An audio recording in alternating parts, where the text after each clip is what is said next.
A W4LJS. KC9VKV, November 4, Echo, Mike. Mike station, stand by. W4LJ, what was that? That's LJS, Lima Juliet Sierra. Yes, sir, and what's the name there, please? Oh, it's Larry. Okay, Larry, and whereabouts are you, sir? I'm down in South Carolina, little place called Lake Wiley in South Carolina. Basically, we're a suburb of Charlotte, North Carolina. And I was just going to ask you what you were thinking about the audio here. I was playing with the EQ a little bit on this radio, and let me quickly show you where it was, Jim, and then you can see. Maybe I'm gone too far with it. I don't really know. So hold on a second. This is kind of original setting, and there's obviously going to be a little bit less high end and things like that. And this is with the EQ tuned in on this.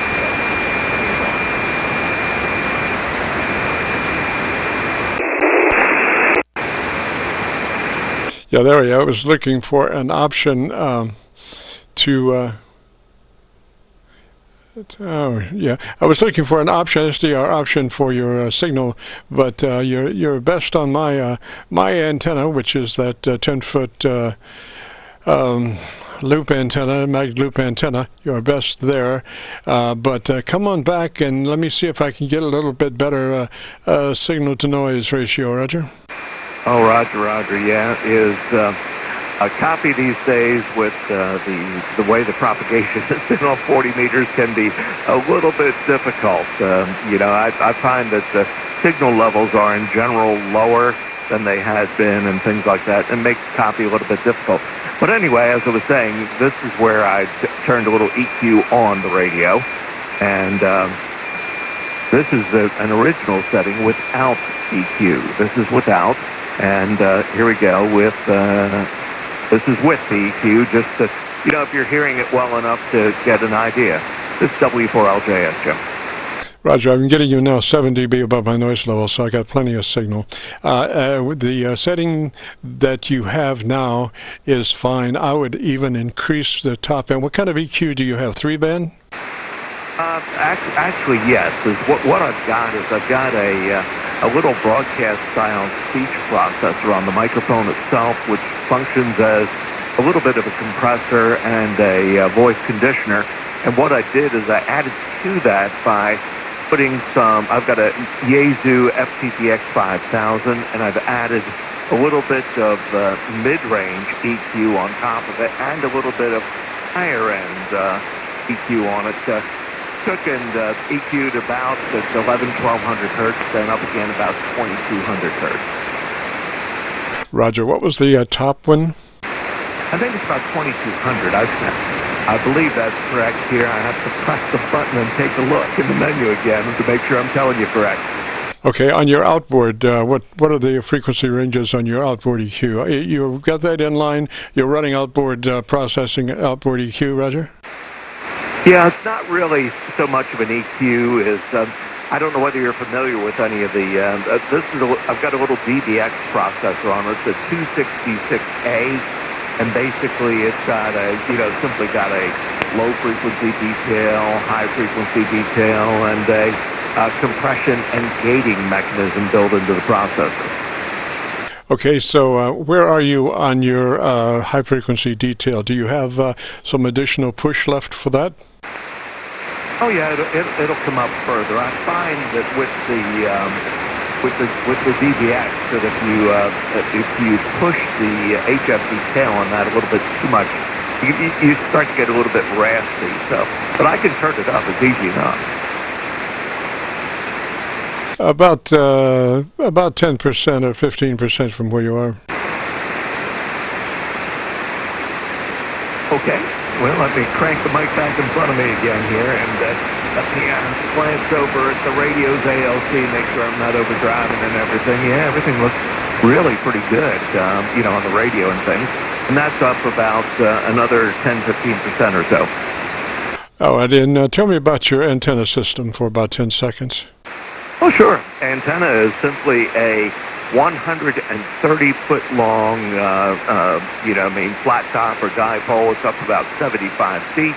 It's fed with ladder line, and down about 10 feet from the shack or so, I have an automatic antenna tuner that takes and presents a nice 50-ohm load and runs chunks of coax into the shack. It's 10 or 15 feet long. Roger. Okay, let me ask you a question. Now, you have this outboard equipment coming into your radio.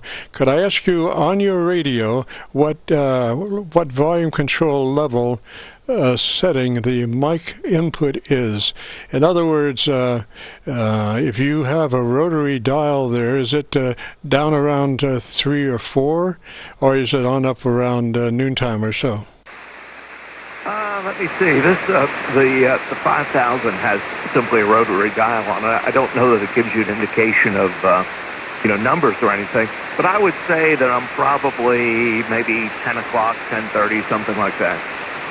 Okay, because I thought you might be overdriving your input, and that was the reason that it got a little raspy.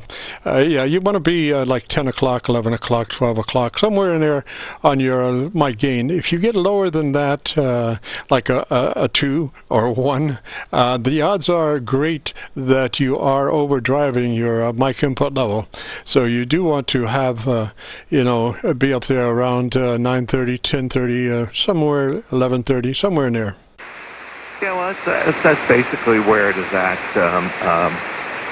Jim. Because what I did with this radio to do things is I've actually got a little soundboard stuffed in things too. And what I do is the soundboard is simply flat. Okay, there's nothing there as far as EQ or anything like that. It's a little Behringer soundboard. And what I actually use it for is so that I can, inject sound from the computer back and forth and, do the digital modes and things like that. And it also sends the mic processor through into the radio itself. So that's pretty much neutral. And I've got a little interface box with a transformer in it, and I've got a little trim adjustment in it to get the level right for the radio, because this Yaesu, if you're feeding a remote mic into it, it's pretty easy to overdrive it and things like that. And so I've got it set back to where you get things where it's not actually overdriving the radio. That's kind of the complete picture. Yeah, Roger. The best way to do that is bring up your ALC so you can see what your ALC is. Take your mic gain up to 1030 on the radio, and then take your trim pot to mid-scale to 2/3 on your ALC through your trim pot. Then you've got the whole ball of wax, Roger. Yeah, and that's pretty much where it's at, by the way, is, as one of the things with this little Yaesu is it's got the ability to it's just got a switch for analog metering. So while I'm speaking to you here, I can take and kick over to the ALC position and and look at the power output on the radio and reflect it in the whole thing just while you're conversing, and change it as needed. Roger, you caught me on getting a drink of coffee. That's it. Yeah, that's it, Roger. And your audio's sounding great. So, all things are go, sir. Okay, well, that's cool. I thank you for your opinion, Jim. I'm happy to hear you on here. I actually heard you on some months back, and there's another station trying to call in, so I'll go ahead and hush up. And thank you for your opinion and your time and your recording and your efforts, and hope that you have a wonderful time the rest of the year here. This is W4LJS.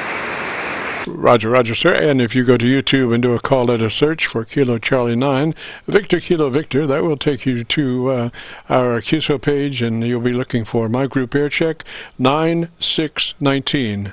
My Group Aircheck 9619.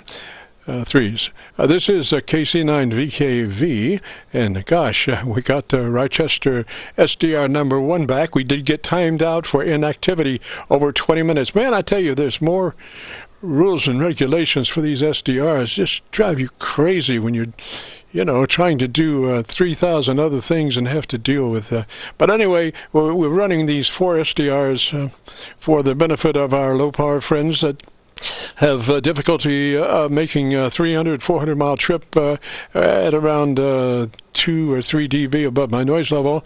So I'm trying to reach out with these SDRs and maybe get a better signal. And we're SDRing Rochester, New York, Raleigh, North Carolina, Milford, Pennsylvania, and Alexandria, Virginia. We have a kind of a network there of SDRs to help and you know, find people when they are checking in at 2 dB above noise on my local antenna. Anyway, this is KC9VKV, and if you have a radio you want to check out the audio, give us a shout.